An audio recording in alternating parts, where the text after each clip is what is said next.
I mean, we hit one wall, we might as well hit them both. Let's do this right.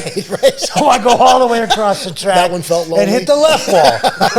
Because, I mean, you don't want anybody to be left out. Most guys, they're retiring around 62. Not you.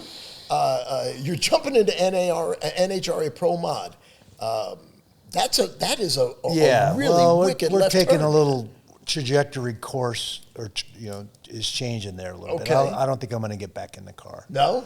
Yeah. Not going to do it. Got my gas license with the Frank Hawley's drag school, and he was amazing. He does one course here at the drag strip here every year. Right. He's from Gainesville, Florida. Yeah. Highly respected driver and national champ at one point. And the thing that struck me the most in the school was he so much talked about what was going on right between your ears. Okay. And how important that was behind the wheel of that car. Okay.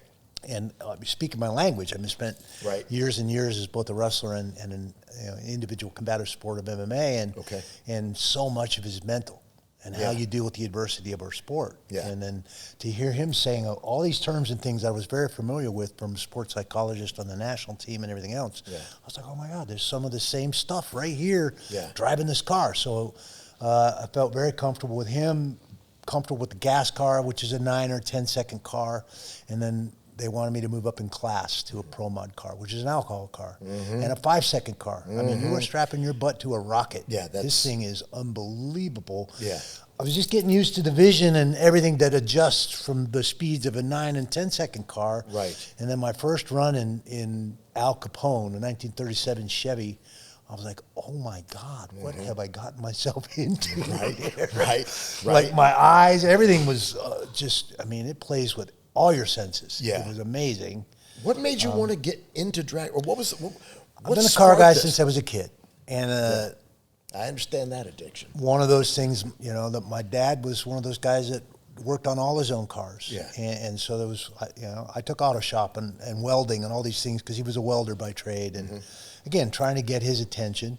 Didn't work, but I found the places I seemed to flourish, wrestling mats and in the garage working on cars and tinkering on cars. Yeah. And an old 70 and a half Falcon that I got through one of my mom's divorces I played with that car all the time. Yeah, loved that car.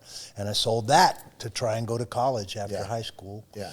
And then ended up with a baby on the way and headed in a different direction. So. What happened? Tell me about the crash.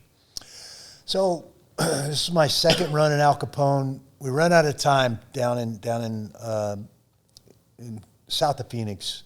Okay. We had the track there to ourselves. Okay. And I got a bunch of gas runs in a gas car. Okay. I did my first run in Al Capone, which is the alcohol car, the Pro Mod car. Yeah.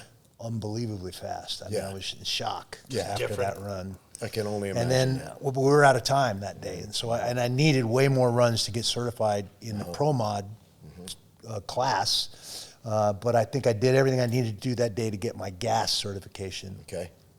So then a month and a half later, we but they give us a track called the Flying H just outside of Kansas City. Okay. Odessa. Okay. And we have that track to ourselves. Okay. We've shipped the car out there. Nathan Bates from Dominate Racing down in Phoenix. He's my crew chief. He builds these cars and these motors. Amazing guy. Nice.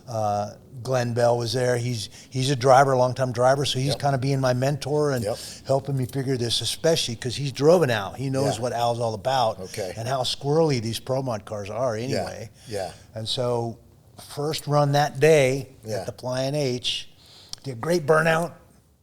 Now you got to back the car back up, stay in the groove. You got a ground guide that's, and my ground guide was pushing me left, trying to get me in the groove of that track. Yep.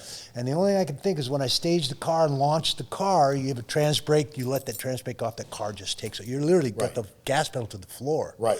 It's counterintuitive, but everything you've ever been taught about driving a car. Right. And now this car takes off, the front wheels don't come down for 200 feet. I mean, this thing is a rocket. Yeah.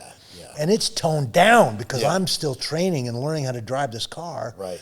Well, the second I launch the car, we take off for the center line. I'm in the right lane. I take off for the center line of the track. Thankfully, there's nobody over there. Right. We had the whole track to ourselves. Right. And instead of taking my foot off the gas pedal, which is what I should have done, I tried to steer it back into the lane. I overcorrected. I shot it into the right wall. Well, now you're along for the ride. You Yeah. weren't driving this car anymore. Yeah. You were No control. And I mean, we hit one wall. We might as well hit them both. Let's do this right. Right. So I go all the way across the track. That one felt and hit the left wall. Because I mean, you know, what anybody to be left out. Smack it all, baby. And that was a pretty solid, Yeah. almost perpendicular Yeah, because by the impact. time you bounced off of The this fuel one, now canister is in the front of that car. It burst the fuel canister, shot that alcohol fuel all over the car. Now I'm on fire. And I'm like, yeah, I think I need to get out of this car.